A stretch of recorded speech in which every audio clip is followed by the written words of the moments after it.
Pernah nggak sih Anda ngerasa bingung kenapa ya pasangan kita kok kadang kelakuannya aneh, nggak masuk akal? Nah, hari ini kita bakal bongkar misteri hubungan, tapi pakai kacamata neuroscience dan wawasan praktis dari Dr. Aisyah Dahlan. Siap-siap nemuin jawabannya ya. Yuk kita mulai. Oke, ini dia peta perjalanan kita. Pertama, kita bakal lihat gimana percikan cinta pertama itu muncul dari sudut pandang sains. Terus, kita masuk ke fase investigasi sebelum komitmen. Setelah itu, kita hadapi realita pernikahan. Dua dunia jadi satu. Kita juga akan bedah tuntas bedanya otak pria dan wanita. Dan yang paling penting, gimana caranya mengubah gesekan sehari-hari jadi saling pengertian. Oke, kita masuk bagian pertama, sains ketertarikan. Banyak dari kita mungkin mikir kita tuh nyari pasangan yang mirip sama kita kan? Ternyata sains bilang justru sebaliknya. Semuanya itu dimulai dari hal-hal yang berlawanan. Kata Dr. Dahlan, coba deh bayangin magnet. Kutub yang sama itu saling tolak, tapi kutub yang beda justru narik satu sama lain dengan kuat banget. Nah, itulah inti dari konsep belahan jiwa. Bukan cari fotokopian kita, tapi cari potongan puzzle yang pas untuk melengkapi kita. Artinya gini, belahan jiwa itu ngasih sifat-sifat yang kita nggak punya, tapi kita butuhkan. Bayangin deh, ada orang yang introvert, pemikir, teratur, ketemu sama orang yang ekstrovert, spontan, dan suka ngobrol. Mereka itu saling menyeimbangkan. Jadinya, mereka berdua jadi satu kesatuan yang jauh lebih kuat dan dinamis dibanding kalau mereka sendirian.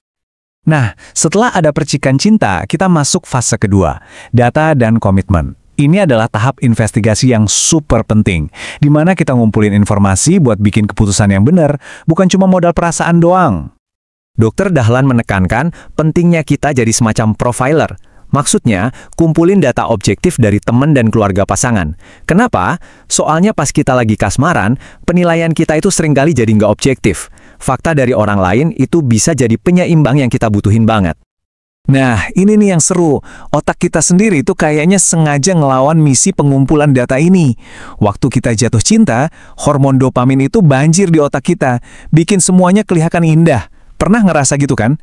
Makanya kadang walaupun pasangan kita udah jujur soal kekurangannya, kita malah cenderung abai karena udah terlanjur dibutakan sama rasa bahagia.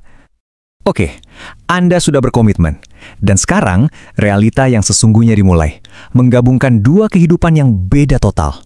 Disinilah akar dari semua gesekan itu berasal. Ini dia prinsip dasar yang sering banget kita lupain. Nikah itu bukan nyari orang yang sama persis kayak kita, tapi justru menyatukan dua dunia yang berbeda. Kalau kita bisa menerima perbedaan ini dari awal, itu kunci buat ngerti dan akhirnya menyelesaikan konflik. Dan perbedaan-perbedaan mendasar inilah, mulai dari watak, latar belakang keluarga, sampai cara kita dibesarkan, yang jadi sumber hampir semua masalah. Dari hal sepele, kayak cara naruh handuk, sampai keputusan besar soal keuangan atau cara ngasuh anak. Akarnya iya dari sini semua. Sekarang, ayo kita bedah dari sisi neuroscience, biar kita paham kenapa perbedaan ini, terutama antara pria dan wanita, rasanya tuh dalam banget. Ini perasaan yang wajar banget kok, dan jawabannya ada di kabel otak kita yang emang beda dari sananya, secara biologis. Ini bukan soal siapa yang lebih baik ya, tapi soal memahami desain dasar yang beda, yang akhirnya ngebentuk cara kita mikir dan komunikasi. Nah, tabel ini ngejelasin banyak banget kesalahpahaman. Coba lihat, pria punya kuota sekitar 7.000 kata per hari, sementara wanita bisa sampai 20.000. Terus kalau pria punya masalah, dia cenderung ngobrol sama dirinya sendiri di dalam kepala. Kalau wanita, dia perlu ngeluarin itu semua, perlu cerita. Dan yang paling krusial, pria itu butuh waktu loading sekitar 10 menit pas pulang ke rumah, sementara wanita udah siap buat langsung nyambung dan ngobrol. Cerita ini pas banget buat gambarin kesalahpahaman kita. Kita tuh seringnya mikir pasangan kita itu cara kerjanya sama kayak kita. Padahal, waktu seorang pria diam menatap TV, otaknya itu mungkin lagi kerja keras, nge-review kerjaan seharian, atau bikin rencana buat besok. Dia itu lagi curhat sama dirinya sendiri. Jadi, ngasih dia ruang saat itu bukan berarti kita diabaikan, tapi itu bentuk pemahaman. Oke, sekarang kita sampai di bagian paling penting. Gimana caranya kita pakai semua pengetahuan ini buat mengubah gesekan sehari-hari jadi cinta yang awet? Yuk kita lihat datanya. Kaget kan? Riset Dr. Dahlan nunjukin kalau penyebab utama perpisahan itu ternyata bukan pengkhianatan besar kayak perselingkuhan. Itu malah ada di urutan ketiga. Nomor satunya adalah tumpukan gesekan-gesekan kecil setiap hari yang nggak pernah selesai. Jadi, poin kuncinya di sini. Belajar menerjemahkan bahasa otak pasangan itu adalah kunci buat bertahan. Perasaan kayak, aku nggak ngerti maunya istriku apa, atau kenapa sih suamiku gitu banget, itu muncul karena kita gagal menerjemahkan. Kemampuan buat jadi penerjemah inilah solusinya.